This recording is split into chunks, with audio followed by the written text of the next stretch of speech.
शलोम शलोम प्रभु यीशु मसीह नासरी के नाम में। ये जानना बहुत ज़रूरी है आज के वर्तमान में कि ये धार्मिक परंपराएं, रीति रिवाज जो मनुष्य ने निर्धारित की अपने संगठन या समुदाय को मजबूत करने के लिए, उसके परिणाम आए ऊंच नीच, भला बुरा, छोटा बड़ा।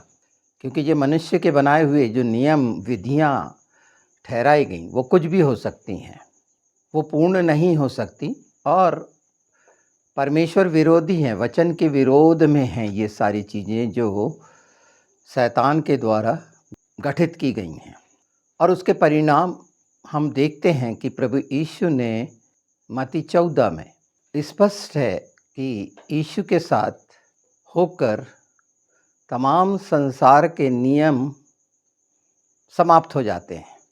उसमें पानी में चलने का था, पर लूका 7 में अगर हम देखें तो प्रभु यीशु ने फरीसियों को लथाड़ा, उनकी परंपराओं के कारण, रीति रिवाज के कारण, और जो उन परखने का उनका स्वभाव, नकारात्मक स्वभाव।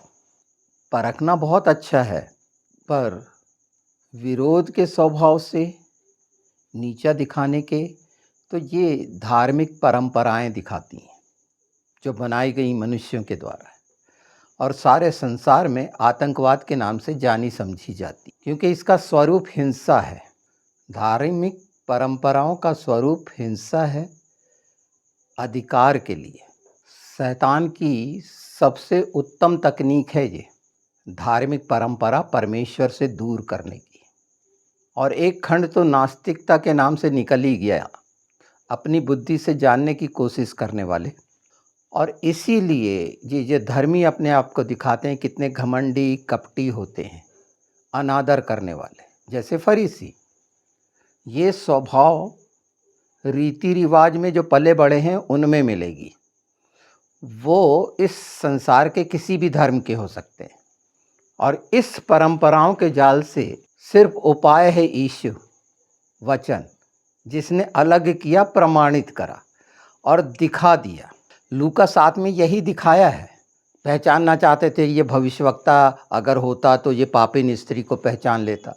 यीशु ने वहाँ पर बोले कि जब मैं आया तो तुमने कुछ नहीं किया मेरे लिए, और ये जो स्त्री है पाप को मानी और मेरे साथ वो व्यवहार करी कि पूरी तरह समर्पित कर दी, यानी वचन को समर्पित कर दी, अपने आप का अंगीकार करके, दुष्टता का इनकार करके। तो दुष्ट लोग परेशान थे वहाँ जितने बैठे थे, और वो क्षमा पाई। बुरा लग रहा था कि ये पाप को कैसे, क्योंकि परमेश्वर पाप को क्षमा कर सकता है। तो यहाँ प्रमाणित हुआ यीशु परमेश्वर है। लोग छोड़ते पकड़ते हैं अपने लालच के कारण, कभी मसीह बन जाते हैं और कभी किसी किसी किसी के साथ हो जाते हैं, और परिणाम वैसे ही होता है कि वो 7 दुष्ट आत्माएं लेकर आकर फिर उनके जीवन को पहले से बुरा कर देती हैं। ऐसे बहुत से पाए जाएंगे, और ये बहकाने के कारण है, धार्मिक परंपरा के कारण। ये मसीहत में भी पाई जाती हैं और इसीलिए बहुत से पंथ बन गए हैं अलग अलग तरह के। साफ साफ कहें तो मसीह विरोधी, वचन विरोधी। और उसका परिणाम सारे देश में देख रहे हैं, पूरे संसार में, हर एक देश में। यूरोपियन कंट्री में जो क्रिश्चियन कंट्री कैसे गुलाम बने हुए हैं, इज़राइल की कैसी निंदा कर रहे हैं बेशर्मी से वचन को जानने वाले, और देख रहे हैं आतंकवाद से त्रस्त हमास को कैसे आश्रय दे रहे हैं। इज़राइल ने आखिरी कदम उठा दिया कि जहाँ जिस देश में भी अगर ऐसा हो रहा होगा मैं आक्रमण करूँगा। ये बिल्कुल करना चाहिए। जो 57 देश उसको आश्रय दे रहे हैं, हमास, हिजबुल्ला और ये सब मिलके आतंकवाद को समर्थन देना, मतलब कौन सी धार्मिकता है उनकी। और ये सब में पाया जा रहा है अपने अपने धर्म की स्थापना के लिए, मनुष्य के द्वारा धर्म की। और उनको देखिए जो यीशु में होकर उच्चतम पदों में राष्ट्राध्यक्ष बने हैं, उनकी निकृष्टता, नीचता, निम्नता किस स्तर की है। वो मैक्रोन हो, ब्रिटेन के हों, जर्मन के हों, जापान के हों, आश्रस्त हैं, गुलाम हैं, आतंकवाद के गुलाम देश, इज़राइल का विरोध करने वाले देश, ये इनका क्या हाल होगा। ये सबसे गंदे हैं, ये साफ साफ नहीं है, ये छिपी हुई चट्टानें हैं, परमेश्वर के विरोधी। ये आप साफ साफ देख रहे हैं। और चीन के साथ जो इकट्ठे हुए हैं अभी 22, वो कितने घिनौने हैं वो भी आप पहचानेंगे गोग मागोग में, बहुत साफ साफ दिखेगा। ये एक धार्मिक पाखंड, नास्तिकता का पाखंड। यहाँ प्रभु यीशु समाधान दे रहे हैं इन सब बातों से कि इन चीज़ों की तरफ देखने की ज़रूरत ही नहीं है, ये तो होगा ही, बाइबल में लिखा है। और हम तैयार रहें ये भ्रम में ना पड़े, मनुष्य के भ्रम में ना पड़े जहाँ रीति रिवाज, और ये भी देख लें कि कहीं हमने व्यक्तिगत रीति रिवाज बनाकर परमेश्वर के वचन से दूर होने का शैतान के साथ कोई प्रयास तो नहीं कर लिया। जैसे ही फरीसी शब्द आता है, परमेश्वर का अनादर, जहाँ भी धार्मिक परंपराएं आती हैं वहाँ परमेश्वर का अनादर है, सृष्टि रचयिता का अनादर है। इनमें प्रेम नहीं हो सकता परमेश्वर के लिए। यीशु का आदर नहीं करा था, घर बुला के पैर नहीं धोया था, कुछ पूछा नहीं था, पर वो पापिन स्त्री ने अपना सर्वोत्तम इत्र उसके पैर पर उंडेल दिया था और लगातार रोती और पूछती रही। ये था पश्चाताप।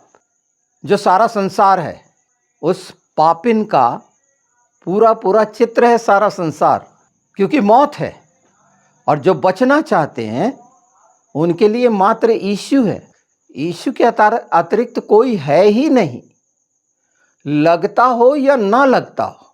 पर कितनी बुरी तरह अंधभक्त नाम देखते हैं ना, इंडिया में ज़्यादा सुनते हैं। वो कट्टरपंथी इस्लाम में अंधभक्त, कैसी गंदी गंदी चीज़ों की लालसा रखने वाले, हूरों की लालसा रखने वाला, कितना घृणित, यानी वासना का स्वर्ग में स्थान। कितने शैतान के साथ, अंधेरे के साथी, इनके अंदर कुछ भी नहीं है। उनने अपने जैसा बना लिया है, शैतान ने, अंधेरे ने अपने जैसा बना लिया है। और ये सब बातें हम देख रहे हैं। तो ये मैं क्यों कह रहा हूँ ज़बरदस्ती में कि इस तरफ हमको नहीं जाना है। हमें तो ये देखना है कि क्या हमने अपनी पारिवारिक परंपराएं तो नहीं बना ली, रीति रिवाज। अगर वो यीशु के वचन के अनुसार है तो ठीक है। प्रभु यीशु अपने वचन में बड़े सादगी से, सरलता से इस बात को बता रहे हैं और बार बार आता है, सत्य को जानोगे। जैसे आज इस धार्मिक परंपरा के पाखंड के षड्यंत्र को आप जान रहे हैं। और बाइबल बहुत स्पष्ट है मत्ती 23 में कि छोटा बनना। यहाँ क्यों बनना? क्योंकि परंपराएं बड़ा बनाना दिखाती हैं। अपने ऑक्टोपस जैसे ये पैरों को, हाथों को फैलाना, ये वही कर रहे हैं जो धर्मांध हैं। उनकी योजना में यही तो है ना, साफ साफ दिखता है किस तरह से विस्तार करते हैं गंदगी फैलाने के लिए, झूठ फैलाने के लिए, अपने आप को सच दिखाने के लिए, घर वापसी जैसे नाम देकर, धर्म परिवर्तन जैसे नाम। ये धार्मिक परंपराएं हैं जो मनुष्य बनाकर अपना राज बनाना चाहता है, शैतान का राज। और ये मात्र शोषण का तरीका है। आप देखिए कहीं पर भी, मत्ती 15:8-9, ये लोग अपने होठों से तो मेरा आदर करते हैं पर उनका मन मुझसे दूर है। ये व्यर्थ मेरी उपासना करते हैं क्योंकि मनुष्यों की आज्ञा को उपदेश समझकर बताते हैं। मनुष्य की जो आज्ञा है वो उपदेश, ये फैले हुए हैं। इनका जो किसी का भी लीडर अपना एक हेड मान लेते हैं, उसका खूब आदर करते हैं क्योंकि वहाँ से एक रिसोर्स है आर्थिक, जिसके ये गुलाम है। ये आर्थिक पैसों के गुलाम, संपन्नता, और फिर भी भीख मंगे हैं। हाँ, अपनी अपनी जगह दिखाते हैं, कोई किसी से, हर कोई कहीं ना कहीं दबा हुआ है। और पूरे जो दबे हुए हैं इस तरह के लोग शैतान के नीचे हैं। कैसे कैसे कर्मकांड करते हैं। जैसे मणिपुर में कैसा भयानक आरएस ने पहले से अपना जाल बिछा के कैसे विद्रोही किया। नेपाल में कैसे ये सारे साधु सन्यासियों ने जो कर्मकांड किया। ये इस तरह के, जैसे ये हिंदू कर रहे हैं वैसे मुसलमान कर रहे हैं। ये तबलीगी जो लोग हैं और इनके जो बने हुए हैं, ये सब जान गए हैं कि वहाँ गंदगी के अलावा कुछ नहीं हो रहा, और नाना प्रकार के जिहाद कर रहे हैं।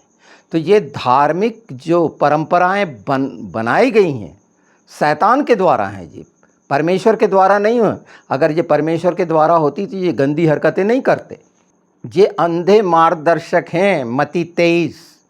और सबसे गंदा शब्द डिसेप्शन, धोखेबाज, धोखा देने वाले ये फरीसी शास्त्री, ये सब धर्मों के जो अपनी रीति रिवाज बना लिए हैं, अपनी परंपराएं बना ली हैं, कट्टरता को दिखाता है। कई बोलते हैं ना, मैं ऐसे इसी टाइम पे करूंगा और ऐसा करूंगा।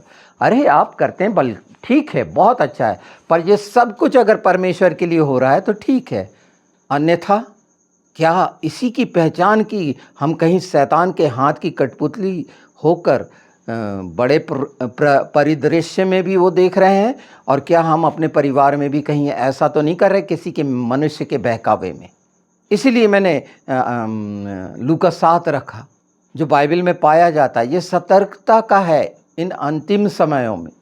आपके सामने सुंदर उदाहरण देता हूँ अपने इंडिया का। नाम के सामने जी जी लगाते रहते हैं, फलाने जी, है ना, और उसका अनादर करते हैं। जी लगा के क्या आदर हो जाता है? क्या वाकई में उससे प्रेम करते हैं? पर एक आडंबर, उसी मुंह से उसको जी जी कहते हैं और बुराई करते हैं। तो अगर क्यों करते हैं ये इनके संस्कार हैं, धार्मिक परंपराओं से निर्मित वो शैतान के संस्कार जो कपट रखता है, धोखेबाजी करता है, व्यर्थ का दिखावा करता है, आमने सामने पीठ पीछे बुराई करता है। और अंतिम समय में बड़ा साफ है, ये स्पष्ट हो गया है कि क्या स्थिति होनी है। अभी ईरान को देखो, पानी के लिए मोहताज हो गया है, 7 दिन का बच्चा है। वो रूस जो बहुत ताकतवर, उसको उसके फॉलोअर उसको बड़ा वो बताते हैं, भूखमरी वहाँ पर पड़ गई है। कुछ नहीं। और मनुष्य ने, अभी आपको एक बिल्कुल नया समाचार जो पुतिन और वो चीन का उसकी सामने आई है, ये उम्र के हिसाब से 150 साल, क्योंकि परिवर्तन नहीं होगा, और ये जिंदा रहने की कामना करते हैं 150 साल।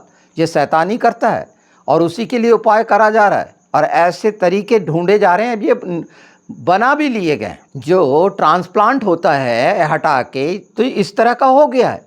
और बाइबल बहुत स्पष्ट है, एक समय ये मौत मांगेंगे और इनको मौत नहीं आएगी, पानी भी इनको डुबोने से इनकार कर देगा। ये ऐसे तत्व घिनौने जो एक साथ हो रहे हैं, तो बहुत जल्दी ये कचरे इकट्ठे आपको होते हुए दिखेंगे। और ये कैसे सोशल मीडिया में कमाने वाले तत्व इनकी तारीफ करते हैं, इन जैसे जानते हैं इंडिया का कितना घोर दुश्मन है। तो शैतान से मिलकर अपनी नाक बचाने के लिए क्या क्या उपाय कर रहा है, जिसको कूटनीति का नाम दे दिया जाता है। ये कर्मकांडी लोग हैं। और ये होगा इससे भी कहीं भयानक हमारे साथ जो होता है मसीहों के साथ। इनकी निश्चित योजना है कि हमें ऐसा करना है, अपना साम्राज्य, पर वो सफल नहीं हो रहे हैं। उन्हें ताज्जुब हो रहा है और डरे हुए हैं, और विदेशों से निकाले जा रहे हैं, पूरी बदनामी के साथ निकल रहे हैं। तो कट्टरता ने कैसे एक हिंदू समाज को बदनाम कर दिया है, ऐसे बुद्धिजीवी शर्मिंदा होते होंगे। और यही है वो धार्मिक परंपरा और वो कट्टरता जिसके अधीन धर्म का लबादा किस बुरी तरह से उन आस्था रखने वालों को बदनाम करता है। ये सब में पाए जाते हैं। एक ये सच्चाई आपके सामने है जो यूहन्ना 8 की है। इसको जानते हुए भी अगर नज़रअंदाज करते हैं तो अपने आप को पहचाने कि हम किसी चर्च की परंपरा के गुलाम तो नहीं हो गए। क्या व्यक्तिगत किसी ऐसी परंपराओं को हमने निर्धारित कर दिया हो जो परमेश्वर के विरोध को दिखाती, अर्थात लोभ और लालसा को? उसके तहत हम शैतान के हाथ की कठपुतली तो नहीं बने हैं। और इन अंतिम समय में बहुत सुंदर है हमारे लिए, आपको मिलेगा ना, आशीषें आपसे कोई नहीं छीन सकता, हर दिन का अनुग्रह कोई नहीं छीन सकता। मन को विचलित करने वाली ये चीज़ें जो उपलब्ध नहीं हो पा रही हैं, रुकावट बने हैं आप स्वयं अपनी लालसा और अभिलाषा के कारण, और वो दुष्ट के द्वारा आपकी बुद्धि को जो भ्रष्ट किया गया। एक बार यीशु के लहू से अपने आप को रिफ्रेश कर लीजिए, शांत हो जाइए, और छुटकारा है और साफ साफ देखेंगे। वहाँ से निकल आइए, इन सब बातों से निकल आइए, ये परंपराओं से। और निकलना ही है। बहुत बड़े बड़े गहरी बातों के संदेश कोई काम के नहीं। अपनी तैयारी के लिए ये छोटी छोटी बातें आपको हर दिन के आनंद और शांति में रखेंगी और हर उन बातों से जो रुकावट हैं, असफलताएं हैं, बीमारी, उससे बचाएंगी। ये तमाम बंधन टूटेंगे परंपराओं के यीशु के नाम में। तो चलिए 1 2 3 नामों को पहचान लेते हैं। आहाब, ये नाम आपने सुना है, इज़ाबेल का पति। इसका अर्थ होता है पिता का भाई, चाचा। और काम कैसे करा था इसने? कितनी निकटता का रिश्ता है। आहाब अपने उसमें पर काम बाआल की उपासना किया था, नाश का कारण बना था इज़राइल के विरोध में। ये नाश हुआ था आहाब। इज़ाबेल भी नाश हुई थी, कुत्तों ने चाटा था उसका लहू। शाऊल का नाम देख लीजिए, जिसका मतलब होता है मांगा हुआ। पहला राजा मांगा हुआ शाऊल। पौलुस का नाम शाऊल था, यहूदी नाम है शाऊल। पौलुस जो नाम है वो रोमन्स नाम है, जिसका अर्थ होता है छोटा, नम्र। बदलाव, एक ये बदलाव आप देखिए शाऊल का, एक आहाब का देखिए। और वो शाऊल, वो राजा का जो मनमानी करा था, जो काम सामवेल के लिए था वो खुद करा था। ये है वो परंपराएं। अपने हाथ में ले लेना, घमंड से भर जाना, इनकार कर देना, अनादर करना। एक नबी का अनादर किया राजा होकर, जहां राजा का कर्तव्य निभाना है। इज़राइलियों को ये आहाब ने बाल की उपासना और अधर्म में झोंक दिया था। पौलुस ने पहला कुरिन्थी 15 बोला कि मैं सबसे छोटा हूँ। क्यों को बोला? यहूदियों में तो वो एक घमंडी गुरु बना हुआ, बड़े घमंड से बताता था कि मैं गमलीएल के चरणों में बैठ के सीखा हूँ। अपनी पदवी, वहाँ गर्व, ये यहूदी पहचान को दिखाता है पौलुस की। और उसी में ये जो यहूदियों ने अपनी परंपराएं बनाई, उसके नतीजे सामने दिख रहे हैं। तो मसीहों की भी अपनी परंपराएं बनी नाना प्रकार की, जो रोमन्स ने कितना तोड़ा मरोड़ा, और उसके परिणाम आज बहुत सी बातों से वंचित करने के लिए शैतान ने और गहरा अंधकार। तो इस समय इन मुख्य बातों को कि हम देखने लगे, इन सच्चाइयों को, और कोई ना बहका सके, यही है मकसद। अगर आदत की बात करते हैं तो सही आदत है कि परमेश्वर की आज्ञा के अनुसार, परमेश्वर की इच्छा के अनुसार और आत्मा की अगुवाई में किया गया काम, ये सही आदत है। और गलत आदत, आत्म केंद्रित निर्णय लेना, आत्म केंद्रित, खुद पर घमंड करते हुए, विश्वास करते हुए अपने बुद्धि पर, अपनी जानकारी पर, तो वो स्वार्थी हो जाएगा।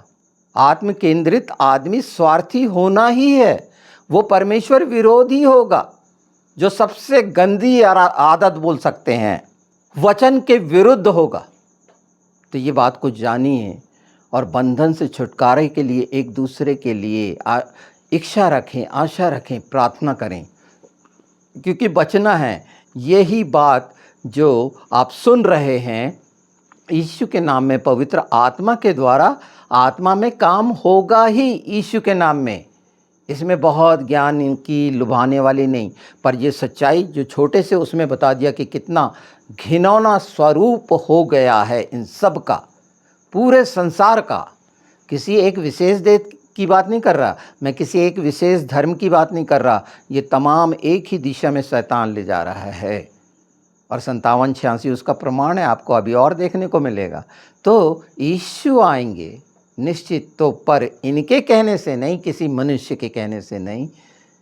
परमेश्वर की इच्छा जानो और अपने आप को तैयार करो, और प्रभु आए तो आप आश्वस्त रहो कि हाँ, मैंने उस पापिन की तरह निश्चित अपने गुनाहों को मान लिया है, मैंने पश्चाताप कर लिया है, कितनी भी गलतियाँ, और अब मैं अधीन हूँ पवित्र आत्मा के। और जो जिसके जीवन में परमेश्वर का बीज है वो पाप कर ही नहीं सकता। तो वो डरे हुए, बोझ से दबे हुए, वो सब लोगों के लिए आशा का और सच्चाई का प्रमाणित वचन यीशु है। वो नाम है निश्चित कोई नहीं बदल सकता, वो था, है और आने वाला है। हम बाढ़ जो होने वाले हैं और ये वचन पवित्र आत्मा के द्वारा जगाए रहने के लिए है कि हम आनंदित हों, जागें। पर जागने का मज़ा जब है जब हम वहाँ आनंद से भरपूर हों, शांति से भरपूर हों और संतुष्ट हों। तो ये बाहर की चीज़ें जो कल्पना वो हैं, सिर्फ छाया हैं, जो लपेट दी जानी है, नाश होने है, उसके लिए हम चिंतित नहीं होंगे। शलोम।